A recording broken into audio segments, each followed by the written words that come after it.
Je suis un élève et je veux savoir comment accéder à mes devoirs, les compléter et les renvoyer à mon enseignante ou mon enseignant. Premièrement, dans mon icône activité, je vais voir à chaque fois que j'ai une icône d'un petit sac à dos, ce sont les devoirs qui m'ont été envoyés. Je les vois ici. Je peux cliquer directement dessus pour y avoir accès. C'est la façon la plus rapide. L'autre façon, à l'intérieur des équipes, je clique sur mon équipe. Dans le canal général, dans les autres canaux, ça ne fonctionnera pas, devoir n'est pas là. Dans le canal général, sous l'onglet publication, tous les devoirs qui t'ont déjà été transmis vont apparaître. Par contre, s'il y a eu plusieurs autres publications à la suite et que c'est difficile pour toi de le retrouver, ne te casse pas la tête, va ici dans l'onglet Devoirs et là, tu vas avoir accès à tous les devoirs qui t'ont été envoyés dans cette équipe-là, ainsi que ceux que tu as déjà complétés. Dernière façon d'accéder à tes devoirs, dans l'onglet Devoirs, tu cliques sur ta classe, suivant, et ça t'amène à la même fenêtre. Une fois que tu as accédé à tes devoirs, si c'est en rouge, ton devoir est en retard. Dépêche-toi à le remplir au plus vite. Il se peut que tu vois les points qui vont être octroyés. Ça se peut que tu ne les vois pas non plus. Ça, c'est facultatif. Ça veut dire que c'est pas obligatoire pour l'enseignant de te le transmettre. Également, les tags, comme on dit en anglais, les étiquettes, les catégories de devoirs, ça aussi, c'est facultatif. Il se peut que toi, tu n'en vois pas du tout. Pour les terminer, si tu cliques dessus, tu vas pouvoir voir c'était quoi déjà ce devoir-là. Et même quand tu vas l'avoir envoyé à ton prof, les commentaires que l'enseignant va t'avoir donnés, tu peux les voir ici. Maintenant, aujourd'hui, on va regarder le trombone à coulisses. Alors, je regarde mon devoir. L'enseignante m'a dit que c'était 10 points possibles. J'ai une section instruction.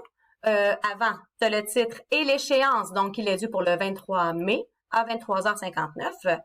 Alors, les instructions. Regarde la vidéo sur YouTube en cliquant sur le lien. 2. Complète le questionnaire. 3. Envoie ton questionnaire complété à ton enseignante. Ici, tu vois le lecteur immersif. Si tu cliques dessus, le lecteur immersif va pouvoir lire pour toi, lire à voix haute ce qui est écrit. Et quand tu auras tout terminé, on va cliquer sur « Remettre ». Alors, quand tu vois la section « Documents de référence », ce sont des documents. Ici, c'est un hyperlien. Donc, quand tu vas cliquer dessus, ça va s'ouvrir dans ton Internet. Alors, ça, c'est des documents de référence. Il se pourrait que ça soit un document PDF, un document Word, un PowerPoint, peu importe. Mais quand c'est dans les références, tu ne peux pas le modifier. Mais dans ce qui est dans la section « Mon travail », ça, tu vas pouvoir le modifier. Donc, le 3 petits points, ce sont des options. Il y en a seulement une pour ça, c'est « Ouvrir en ligne ». Alors, tu pourrais simplement cliquer sur le lien. Et là, on a accès à la petite vidéo sur la fabrication du trombone à coulisses. Tu regardes ta vidéo.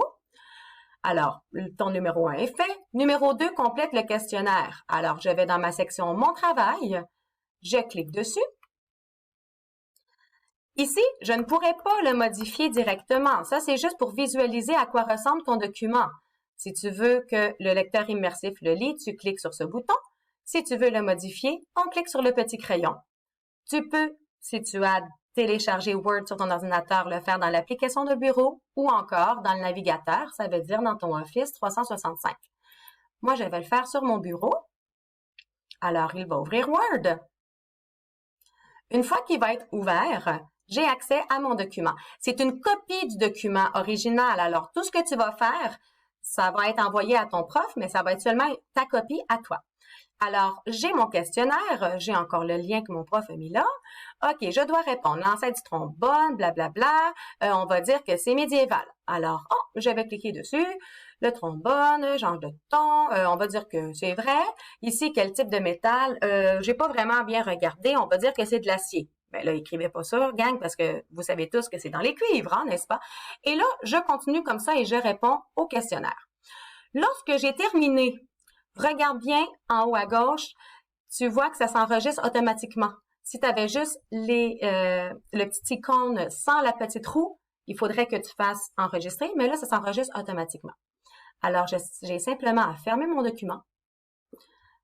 Si il te demande d'enregistrer de nouveau, tu le fais. Ici, on clique sur « Fermer ».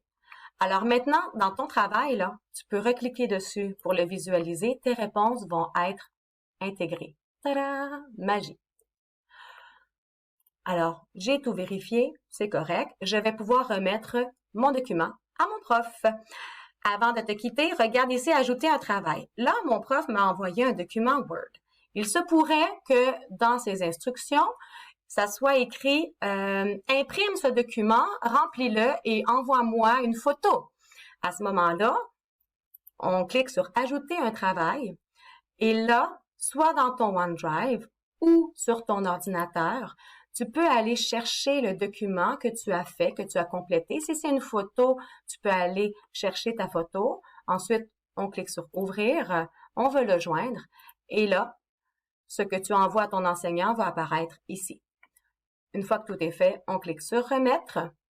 On a une petite animation mignonne et c'est fait. Tu n'as plus rien à faire. Par contre, si tu te rends compte, j'ai fait une erreur, tu peux toujours annuler la remise et le modifier. Si c'est avant l'échéance, bien sûr. Alors, j'espère que ça va t'aider.